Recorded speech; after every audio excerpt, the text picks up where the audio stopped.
Memers को ये खुद सोचना चाहिए कि जो बंदा हर जगह से भागा हो, मैं आपको आज भी गारंटी कहता हूँ, मैं भी जेहलम चला गया ना तो इसने कुंडी नहीं खोलनी। लेकिन थ्रेट्स थ्रेट्स है ना। मैं इस किस्म की स्टंट का कायल नहीं हूँ और ना इतनी मतलब कि मसरूफियत है, लेकिन जब आप कहेंगे मेरे बंदे वहां जाने के लिए भी तैयार हैं, ऑनलाइन भी तैयार शाम हैं। भी थ्रेट है ना। आप थ्रेट कैसे है और मिर्जा यार? मुझे साहब एक बात बताएं, दो बड़ी थ्रेट उसको पर्सनैलिटी ज्यादा है हैं। कि मुझे ज्यादा है? दोनों बड़ी पर्सनैलिटी नहीं, है ना। मुझे थ्रेट ज्यादा है कि उसको ज्यादा है? दोनों को थ्रेट है। यार मैं हम हमें थ्रेट ज्यादा है, हम मुआशरे में फिरते नहीं। दोनों को हम थ्रेट है। मीनारे, मैं उसकी बात जेलम की छोड़े, हम मीनारे पाकिस्तान में तकरीरें करते आप हैं, करते जुम्मे हैं। पढ़ाते हैं पब्लिक गैदरिंग में, ये तो चूहा अपने बिल से बाहर नहीं निकल सकता, ये मसला है। नहीं, जुम्मे वैसे पढ़ाते हैं। कहाँ पे? मैंने तो आज तक नहीं जेलम देखा। में। नहीं, मैं ये कहाँ पढ़ाता है? ये इंकिशाफ है। नहीं नहीं, ये पढ़ाते हैं। जेलम के अंदर आप मुझे बताएं किस मस्जिद में जुम्मा पढ़ाता है?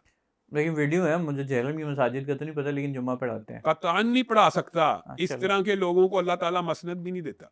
चल, मैं मिर्जा साहब को हम बहुत ज़्यादा नहीं डिस्कस करते। बड़ा रिसेंटली अभी आपने जो है वो बयान दिया कि इस एतबार से सिर्फ एक ही है कि वो तौहीन रिसालत और तौहीन सहाबा है कुरान, उसमें एक बहुत एक लंबा आर्टिकल है ब्लास्फेमी। उन्होंने तौहीन रिसालत पे तो बात नहीं अच्छा की, आसिफ भाई, लेकिन सबसे ब्लास्फेमी पे की है। मैं आप मैं आपको एक बात बताता हूँ, ब्लास्फेमी एक बहुत बड़ा आपने पहले कह दी है। मैं पहली बात जो करना चाहता हूँ हम्म। कि जिस वक्त मैंने ये बयान दिया जी। कि कासम खान साहब ने ब्लास्फेमी ब्लास के ऊपर कहा कि पूरी उम्र कैद की सजा मौजूद है। परसिक्यूशन होती है, उन्होंने कहा हेटर और नहीं परसिक्यूशन नहीं, होती उम्र है। कैद का लफ्ज भी उसके अंदर मौजूद है कि ब्लास्फेमी के ऊपर उम्र कैद की सजाएं दी जा रही है। मैंने जब ये बात की तो सबसे पहला जो रिएक्शन है, या ये तो आप एडमिट कर रहे हैं कि आपने गौर किया, उन्होंने कहा लामा साहब झूठ बोल रहे हैं, इसकी पूरी तकरीर में ये बात ही नहीं, बल्कि उन्होंने कहा लामा साहब को इंग्लिश ही नहीं आती, इसने ब्लास्फेमी का लफ्ज ही नहीं बोला। नहीं नहीं बोला है। हाँ, अब बताएं, अब आप तो मान रहे हैं, वो तरीके इंसाफ वाले आज भी नहीं मान रहे। और अगली बात सुने, मैं आपको इससे भी बड़ी बात बताता हूं, ये ट्वीट उसके ट्विटर अकाउंट पे मौजूद है जिसके अंदर वो ये बात कर रहा है। मैंने तहरीक इंसाफ के सीनियर रहनुमा में नाम नहीं लेता हूं क्योंकि मेरे अंदर इखलाकियात मौजूद हैं, वो वजाहत वगैरह की तरह नहीं है।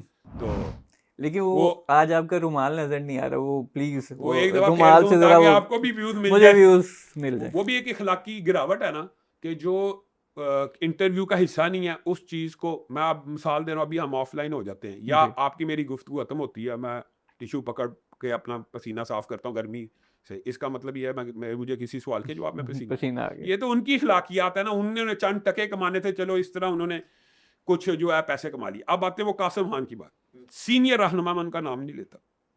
मैंने उनको कहा इस बयान को ऑन ना करना, ये पाकिस्तान में हसासियत है ब्लास्फेमी लॉ के ऊपर। जी। और इस वक्त तो इन्हें कुरान के मुकदमा चल रहे हैं, 400 से ज़ायद जिन बेगैरतों ने कुरान के ऊपर गंदा मादा तक गिराया हुआ, उसके केस हम सुना लड़े, माजल्ला।